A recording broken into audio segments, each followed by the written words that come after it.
Welcome. In front of me is a OnePlus Nord CE2, and today I will show you how you can screen record on this device. So let's get started by pulling down our notification panel and locating the screen recorder, which for me is basically the last toggle right over here.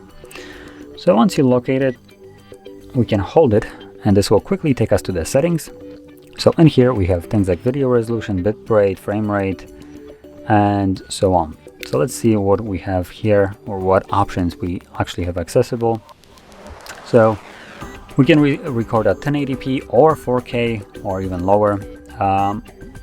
When recording your screen, I would probably recommend to pick a more common resolution, like for instance this one, 1080 or 1920 by 1080. So when people will be viewing this recording, for instance, on a computer screen, for the most part, a lot of the people have 16 by 9 computer screens, so that will allow you to have your video recording fill up the entire screen without having not having any kind of like black bars. Obviously you can go also for the 4K, though keep in mind this will take significantly more storage space on your phone.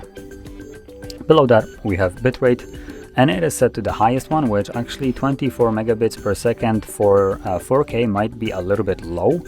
So to be perfectly honest, I would probably advise you to stay away from the 4K altogether.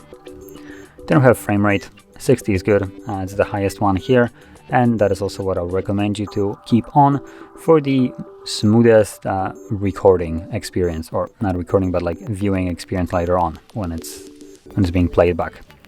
Then we have audio source, so we have internal audio, meaning the sound that the phone will make, but we can also record microphone audio, voice and surrounding, so basically just microphone without the sounds that the phone would be making. So you can pick either or basically no audio at all. I will stick with the internal audio. Then I have video orientation. I would keep that on auto. This will only trigger at the beginning, so when you start recording it will detect what the orientation device is right now, and that's how it will keep it.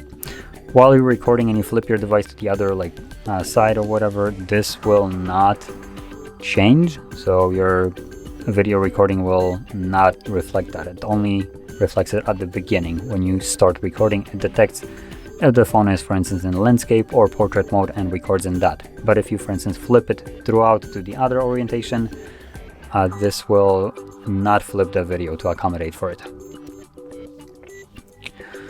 Now, lastly, we have a couple toggles for like widgets. We have some kind of show touch options and pause recording when screen is off. So obviously you can customize it if you want those, toggle it on. If you don't, keep some of them off. And yeah. Anyway, we can close this now, and let's start recording by tapping on the toggle and selecting allow and start now. And it is right now recording, which you can see right over here. I believe we can also pull down our notification, and we'll show you screen recording is running. So it's kind of weird. Let me see. Okay, now it's actually recording. So we do need to press on the button right there to actually start recording.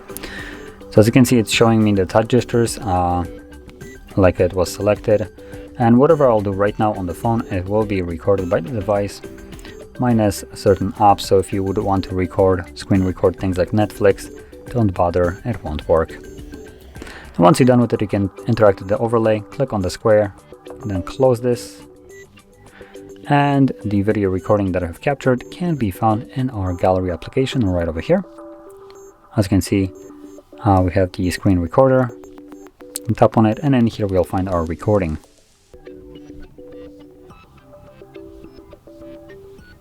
And I think it's already playing. Yep, it's playing.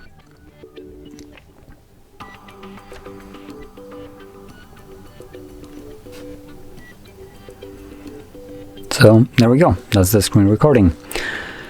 And if you found this very helpful, don't forget to hit like, subscribe, and thanks for watching.